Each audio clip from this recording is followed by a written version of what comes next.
Let's talk about what happens when we expect ourselves to be different than who we actually are. And more specifically, let's talk about what happens inside of our body. So, this happens to all of us. These are the messages, the beliefs, the standards that we put on ourselves that we should be doing something different. We should be behaving different. We should be someone different. Or maybe it's the other way. We shouldn't be doing this, or we shouldn't be behaving that way. Whatever it is, there's an internal message that's saying, who I am as I am is not okay. And somehow I would be better, or life would be better if I were different. Well, here's the thing, you are who you are. You are actually amazing as you are. But we create these fantasy versions of ourselves, and then we compare ourselves to these fantasy versions of ourselves. Well, the moment that we do that, we create inner conflict. You might even think of it like my authentic self now has to go to battle against my fantasy self. And I am now creating what we might also think of as incongruence in my inner environment, right? There's tension now between who I actually am as I am and this made up fantasy version of who I think I should be or how I should be or whatever it is. Well, the moment that that happens, we activate our autonomic nervous system.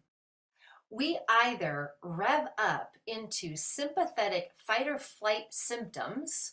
This can look like feelings of agitation, tension, anxiety, aggression, all kinds of sympathetic activation.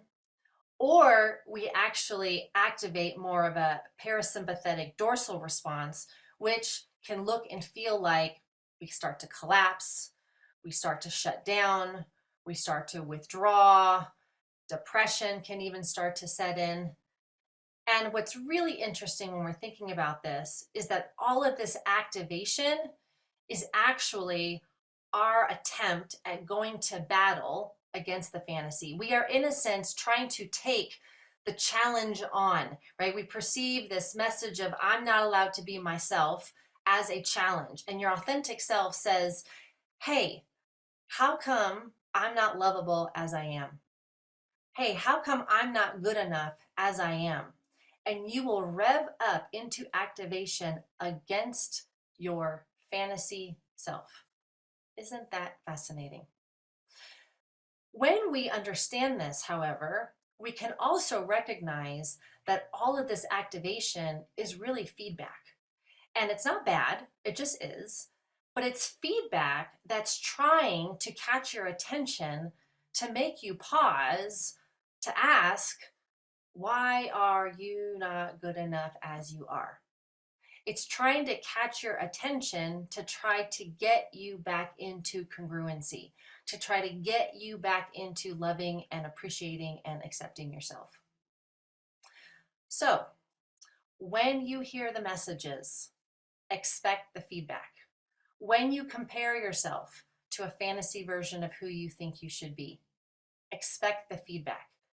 Expect your system to do everything that it possibly can to try to catch your attention, to wake you up, to try to help you love yourself exactly as you are.